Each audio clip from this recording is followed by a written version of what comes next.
Olá, caros estudantes das turmas de segundo ano da Escola Sales Campos.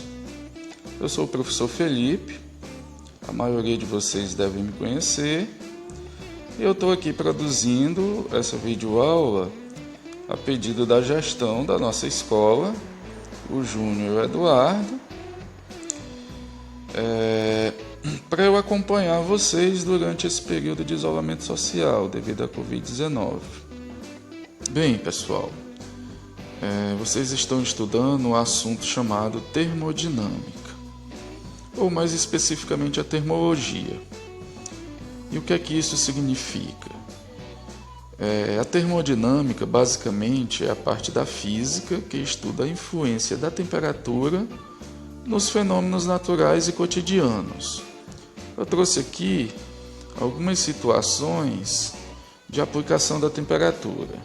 Essa primeira aqui, a gente tem um garotinho acamado, doente, e com um termômetro indicando 38 graus Celsius. Sabemos que a temperatura normal do corpo humano é em torno de 36,5 graus Celsius. E quando há algo de errado com a gente, um dos primeiros indícios é o aumento da temperatura. Dizemos que estamos com febre, né? Uma segunda situação é esse carinha aqui, né, passando mal devido a um dia aparentemente bem quente, né? Então, e poderia ser um dia bem frio. Então, o nosso comportamento depende muito dessa condição climática, né? Condição de ambiente, da temperatura do ar. Terceira situaçãozinha que eu trouxe, aqui durante o cozimento de alimentos, né? Todos vocês, né? Todos nós já cozinhamos alguma coisa em casa. Sabemos que esse processo do cozimento é para quê? Para amolecer os alimentos e assim a gente ingeri-los, né, de forma adequada. Então, aqui é mais um exemplo, né, da temperatura. E o último exemplo aqui que eu trago, a última situação, é o carro aí fumaçando, né? Na linguagem popular e dos mecânicos, eles dizem que o carro deu esquente. Mas é o seguinte, o que é que acontece, né? Nessa situação aí, mostra que o carro teve um aquecimento acima do normal. O funcionamento do motor de um carro, ou dos veículos em gerais, tem uma temperatura normal, né? A temperatura ideal para o funcionamento. Geralmente, dos carros, essa temperatura é em torno de 90 graus Celsius, certo? Então, se a temperatura subir muito acima desses 90 graus, significa que algo no sistema, né, não só no motor, mas em todo o sistema que compõe aí os elementos do carro, conectados ao motor, está errado, certo? Para a gente entender melhor o que é temperatura, a gente vai ver agora aqui uma simulação de física. Bom, pessoal, aqui nesse recipiente a gente tem uma certa quantidade de água. Do ponto de vista microscópico, estão aqui as moléculas de água, né, que é o H2O, como sabemos. Abaixo do recipiente a gente tem uma espécie de aquecedor que fornece energia em forma de calor ao sistema. Futuramente vocês vão estudar que é o calor. E em cima a gente tem um termômetro indicando a temperatura da substância, certo? Da água. Então observem o seguinte: à medida que eu forneço calor ao recipiente, percebemos o quê? Que a temperatura também está aumentando, indicada ali pelo termômetro, e que as moléculas da água elas começam a agitar mais. Elas também começam a se espalhar dentro do recipiente, certo? Então aí a gente tem uma situação de aproximadamente 560 graus Celsius. As moléculas estão totalmente dispersas nesse recipiente. Já se eu diminuir a temperatura aqui, se eu resfriar o sistema, o recipiente e junto com a água, o que é que acontece? A temperatura diminui, como está sendo indicado pelo termômetro, e essa agitação das moléculas, esse movimento começa a cair também, começa a diminuir, certo? A esse movimento das moléculas de uma substância está associado a uma energia que a gente chama de energia térmica, ou melhor, energia cinética da substância, energia cinética média das moléculas que compõem essa substância. O que é que significa isso, professor? Quando as moléculas estão bem dispersas e bem agitadas, como eu vou deixar agora, significa que ela tem uma grande energia cinética, certo? A energia cinética média dessas moléculas, da substância como um todo, ela está alta, certo? E quando a gente resfria, vamos resfriar aqui até abaixo de 0 graus. Abaixo de 0 graus Celsius, sabemos que a água já está congelada, né? Está na forma sólida. Então, para baixas temperaturas, a substância tem energia cinética baixa, certo? Então, assim, pessoal, basicamente, a temperatura ela é a medida da agitação das moléculas de uma substância, certo? Se a temperatura está alta, significa que essas moléculas estão vibrando muito, estão agitando muito. Se a temperatura é baixa, significa que a agitação é pequena, certo? A energia cinética média das moléculas que compõem a substância é pequena, no caso de temperaturas baixas, certo?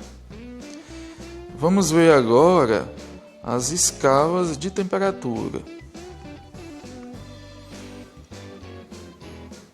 Bem, aqui a gente tem as 3 principais escalas de temperatura, chamadas de Fahrenheit, Celsius e Kelvin. Essas escalas são em homenagem, né, aos criadores, Gabriel Fahrenheit, Anders Celsius e o Lord Kelvin, certo? Elas foram produzidas, né, baseadas nos estudos em relação à água e em relação a outras substâncias também. Mas, basicamente, o que é que nós temos que saber? Na escala Fahrenheit, a gente tem aqui o ponto de gelo, certo? Também chamado ponto de fusão. É quando a água começa a congelar, né? Certo? Ou começa a sofrer a fusão. E aqui o ponto de vaporização, ou seja, a água começa a vaporizar, certo? Então, na escala Fahrenheit, o ponto de gelo é 32 graus Fahrenheit e o ponto de vapor 212 Fahrenheit. Já na escala Celsius, ponto de gelo 0 graus Celsius e o ponto de vapor a 100 graus. E na escala Kelvin, o ponto de gelo ocorre a 273 kelvins e o ponto de vapor a 373 kelvins. né? Percebam o seguinte, né? Na escala Fahrenheit, do ponto de gelo ao ponto de vapor, há uma variação de 180 graus, né? De 32 até chegar a 212, são 180 graus. Já na escala Celsius, varia de 0 a 100, ou seja, tem uma variação de 100 graus. E na escala Kelvin, essa variação ocorre de 273 a 373. De 273 a 373, tem uma variação de 100, né, medidas, 100 intervalos de medidas. Vocês poderiam me perguntar, professor, e por que aqui na escala Fahrenheit tem o grau, a bolinha do grau é grau Fahrenheit, e o Celsius, grau Celsius, e no Kelvin não tem? Vejam o seguinte, a escala Kelvin também é considerada como uma escala absoluta, ou seja, ela só admite valores de zero ou positivo. Não existem valores negativos para a escala Kelvin, certo? Já a escala Fahrenheit e Celsius, ela tem valores negativos. Por exemplo, abaixo de zero, você tem várias temperaturas abaixo de 0 Celsius e 0 Fahrenheit, certo? E já a escala Kelvin, ela é uma escala mais utilizada para os estudos científicos, certo? Ela é baseada naquele conceito que acabamos de estudar, né, da vibração das moléculas. O 0 Kelvin, até hoje ainda não conseguimos chegar ao 0 Kelvin com as experiências. Os cientistas até hoje não conseguiram chegar ao 0 Kelvin. Até porque o 0 Kelvin representa um estado em que todas as moléculas, teoricamente, parariam de se movimentar, certo? Bom, aqui abaixo a gente tem uma equaçãozinha que vocês vão utilizar bastante, ou já estão utilizando, né, que é a equação de transformação entre as escalas, certo? A gente tem aqui temperatura em Celsius dividido por 5 é igual a temperatura Fahrenheit menos 32 sobre 9, que é igual a temperatura em Kelvin menos 273 sobre 5.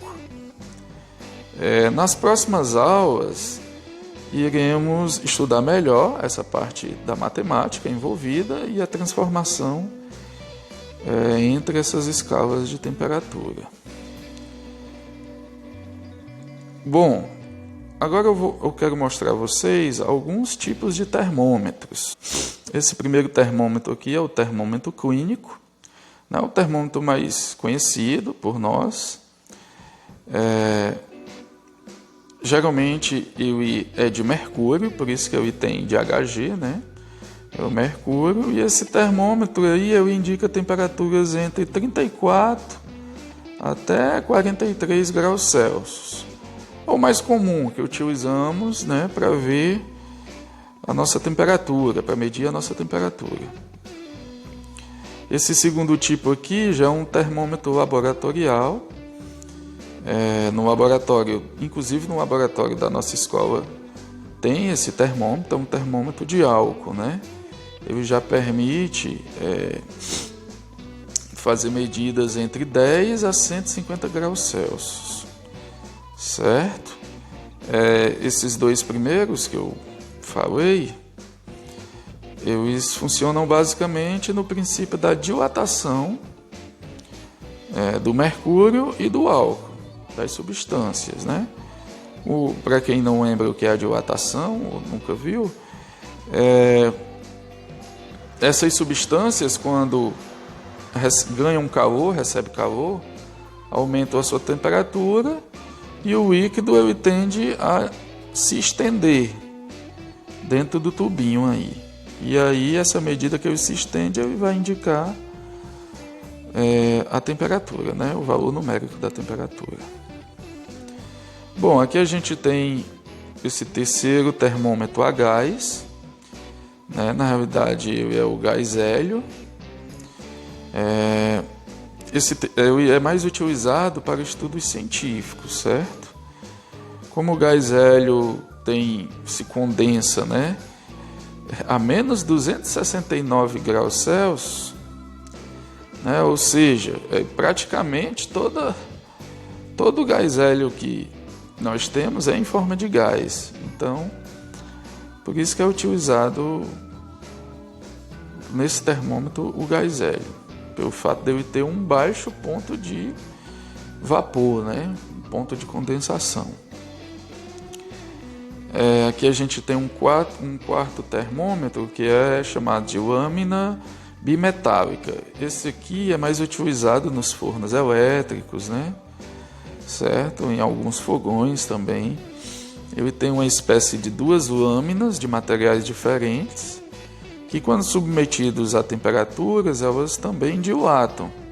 E isso faz com que o ponteirinho aí indique a diferença dessa dilatação e a temperatura, certo? A gente tem aqui mais alguns termômetros. Esse aqui é o mais comum, termômetro eletrônico digital. Esse aqui é utilizado por cozinheiros, né? Também para medir a temperatura da comida, certo? Durante o processo. Também é utilizado naqueles termômetros dos computadores, dos celulares, né? Geralmente, o funcionamento dele é baseado num circuito eletrônico, né? Tem um resistor, uma resistência elétrica que, dependendo da temperatura, é alterado o seu valor de resistência. E isso é percebido pelo circuito e indicado a temperatura. Futuramente vocês vão estudar um pouco melhor essa parte de eletricidade e eletrônica no terceiro ano. E um bem legal aqui, que é o termômetro a radiação, né? Esse termômetro aqui ele pode indicar a temperatura de objetos distantes, bem como também, né, a temperatura, ele capta a radiação dos corpos, digamos assim, né? Aqui a gente tem uma termografia, ou seja, as diversas partes do nosso corpo têm temperaturas diferentes, né? E essas temperaturas são indicadas pelas cores aqui na figura, né? Vou dar uma ampliada aqui, ó. De 37 graus em diante, a cor vermelha, né?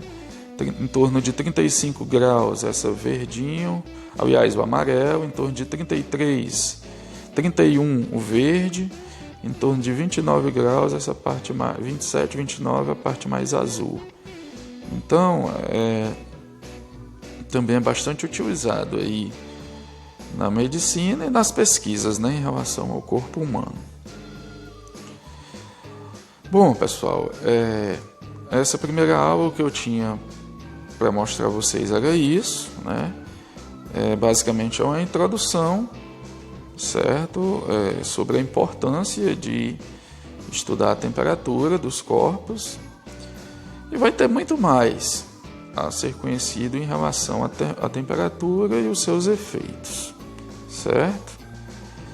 Espero que tenham compreendido aí esse conceito de temperatura. E continuaremos os estudos nas próximas aulas. Até mais!